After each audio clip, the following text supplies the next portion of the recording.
ጤና ይስጥልን። በጥቂቱ ስለ አስገራሚ የእጽዋት ታሪኮች ደግሞ ካህሳይ ገብረ እግዚአብሔር እንዲህ ብለዋል።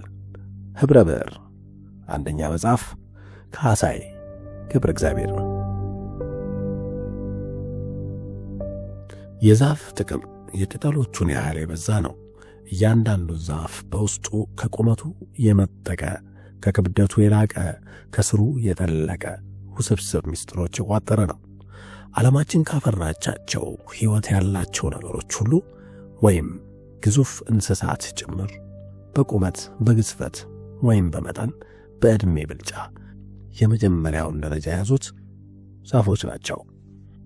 ለምሳሌ በካሊፎርኒያ የሚገኘው ሱኩያስ የሚባለው የዛፍ አይነት አንዱ ብቻ በክብደት ከ6 ግዙፍ ሰማያዊ ዓሣዎች ይበልጣል።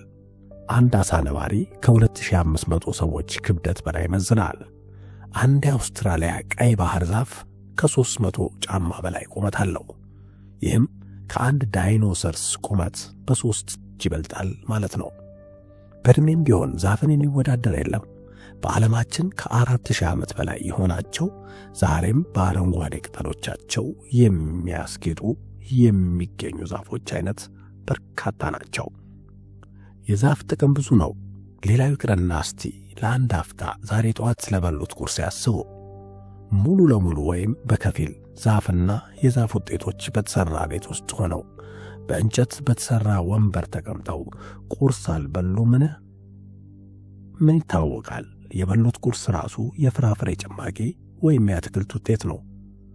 ይህንን የሚያነቡት መጽሐፍ የተጻፈው በወረቀት የተማሩባቸው ደብተሮች፣ መጻሕፍት የዛፍ ውጤቶች መሆናቸውንስ ልብ ብለዋል? ቸኮሌት ይወዳሉ? ኮካኮላስ? እንግዲያውስ ሁሉም የዛፍ ውጤቶች ናቸው። ጂንና ቶኒክ አልፎ አልፎ ይጎነጫሉ። ጂንን የጅን ጣዕምና ሽታ እንዲኖር ያደረገው ጂንፐር ከሚባለው የዛፍ የተገኘ ፍሬ ነው። የቶኒክን ደግሞ ሲንቶና የሚባለው የዛፍ ዝርያ ነው። የመድኃኒት ነገርማ ሁሉም የዛፍ ውጤቶች ናቸው። ሌላው ቢቀር ዛሬ ሊቃውንቶች ሌት ተቀን የማሰኑለት ያለው የኤድስ ፈውስ ምንጩ ዛፍ መሆኑ እንደማይቀርለት ነው የሚታመነው።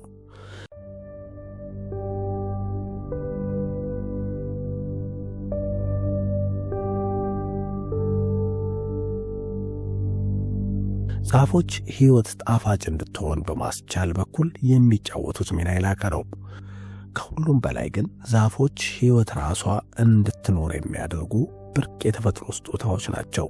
ዛፎች በሥሮቻቸው ውሃ ከመሬት ከወሰዱ በኋላ በቅጠሎቻቸው አማካኝነት ኦክስጅን ወደ አየር ይረጫሉ። እጅግ ጠቃሚ የሆኑ ልዩ ልዩ ባክቴሪያዎችንና ቫይረሶችን በሥሮቻቸው አማካኝነት ያራባሉ። ዛፎች እርስ በርሳቸው የሚግባቡት የራሳቸው የሆነ ቋንቋ እንዳላቸውም በአይን በማይታይ ልዩ የመገናኛ ምልክቶች ወይም ሲግናል በመጠቀም እርስ በርሳቸው እንደሚገናኙ ጠበብቶች በጥናት አረጋግጠዋል። ሳይንቲስቶቹ እንደሚሉት ከሆነ አንድ ዛፍ ቅጠል በል በሆኑ ነፍሳት ከተጠቃ ወዲያውኑ የአደጋ ማስጠንቀቂያ መልእክት በአጠገቡ ላሉና ገና ላልተጠቁ ዛፎች ያስተላልፋል። በዚህ ጊዜ መልእክቱ የደረሳቸው ዛፎች ለነፍሳቱ ጸር የሆነ ታኒን የተባለ የኬሚካል ቅመም በቅጠሎቻቸው ውስጥ አዘጋጅተው ይጠብቃሉ። ከዚህ በኋላ ነፍሳቱ ቅጠሉ ቢበሉትም ሆዳቸው ስለማይፈቅድላቸው ይተውታል። ይህ በተወሰኑ የዛፍ ዝርያዎች የታየ ክስተት ነው።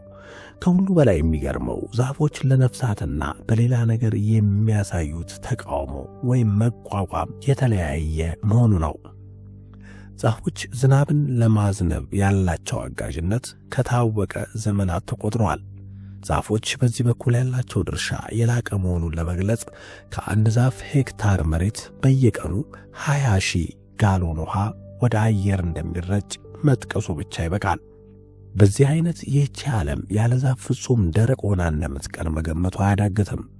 ዛፎች ሌላም አስደናቂ ባህሪ ያላቸው፣ ይኸውም እርስ በርሳቸው ለመረዳዳት የሚያደርጉት ተግባር ነው።